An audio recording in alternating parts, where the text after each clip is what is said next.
Hello बच्चों, let's discuss this question. Consider the following statements. पहला statement है protamines are found exclusively in plants as simple proteins. दूसरा statement है albuminoids are simple proteins found exclusively in mammals. तीसरा statement है protamines are derived proteins. और चौथा statement है ferritin and globulins are storage proteins.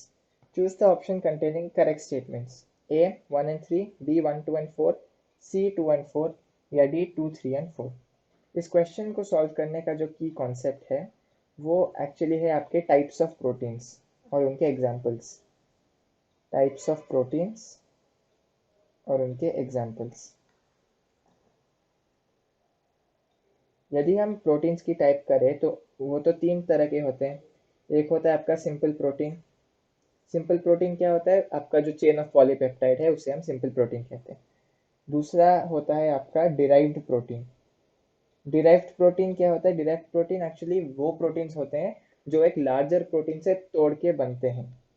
और जो तीसरा है वो है कॉन्जुगेटेड प्रोटीन्स. कॉन्जुगेटेड प्रोटीन्स ऐसे प्रोटीन्स होते हैं जिनमें एक प्रोटीन पार्ट के साथ एक नॉन प्रोटीन पार्ट भी मौजूद है.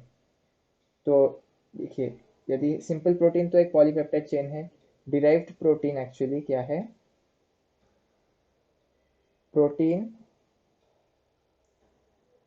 obtained by breaking down larger protein. और जो आपका कॉन्जुगेटेड प्रोटीन है, यहाँ पर नीचे लिख रहा हूँ मैं, कॉन्जुगेटेड प्रोटीन में आपका protein plus non protein part भी होता है, इसलिए उसको कॉन्जुगेटेड कहते हैं.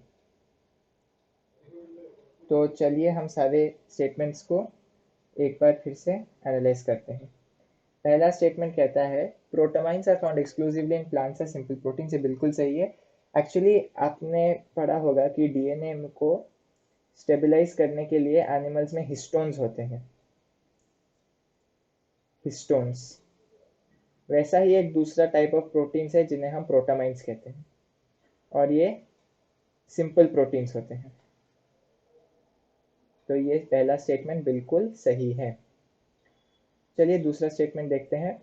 Albuminoids are simple proteins found exclusively in mammals. बिल्कुल सही, क्योंकि ये जो एल्बुमिनॉइड्स है वो आपके मिल्क में दिखता है. सीन इन मिल्क, मोस्टली आपको मिल्क में ही दिखता है, और मिल्क तो सिर्फ मैमल्स ही बनाते हैं. सीन इन मैमल्स हेंस, क्योंकि दूसरे ग्रुप ऑफ एनिमल्स या प्लांट्स तो वैसे मिल्क बनाते ही नहीं है. तो एल्बुमिनॉइड्स जो है वो सिंपल प्रोटीन्स होते हैं और वो मैमल्स में ही एक्सक्लूसिवली दिखते हैं. जो तीसरा है प्रोटामाइन्स आर डिराइव्ड प्रोटीन्स, ये बिल्कुल गलत है. प्रोटामाइन्स होते हैं कॉन्जुगेटेड प्रोटीन्स. प्रोटामाइन्स क्या है? Conjugated proteins. क्यों? क्योंकि वो एक्चुअली न्यूक्लियो प्रोटीन्स होते हैं. उनमें जो प्रोटीन है वो रहेगा, और जो नॉन प्रोटीन पार्ट है वो न्यूक्लिक एसिड्स होता है. तो प्रोटामाइन एक्चुअली डिराइव्ड प्रोटीन नहीं है, कॉन्जुगेटेड प्रोटीन. आप यहाँ पर देख सकते हैं कि डिराइव्ड प्रोटीन वो प्रोटीन्स होते हैं जिनको ऑब्टेन करने के लिए हम बड़े से प्रोटीन को तोड़ते हैं, और कॉन्जुगेटेड प्रोटीन वो है जिसमें प्रोटीन के साथ साथ नॉन प्रोटीन पार्ट भी है. और प्रोटामाइन एक न्यूक्लियो प्रोटीन है, मतलब उसमें प्रोटीन और न्यूक्लिक एसिड है.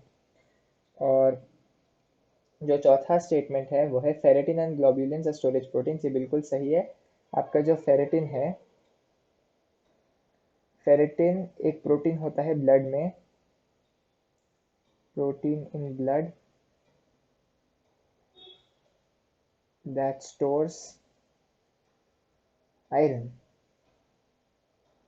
और ग्लोबुलिन जो है वो आपके प्लांट्स के एक तो एंडोस्पर्म में या कॉटिलेडन्स में फूड स्टोर करते हुए दिखते हैं. एंडोस्पर्म या कॉटिलेडन में फूड स्टोर करते हुए दिखते हैं. तो ये भी बिल्कुल सही स्टेटमेंट है. हमसे क्वेश्चन में पूछा गया है कि कौन सा सेट है जिसमें सारे सही स्टेटमेंट्स है? तो स्टेटमेंट 1 एंड 3 गलत है, 1, 2 एंड 4 ये सही है, 2 एंड 4 गलत, 2, 3 एंड 4 भी गलत.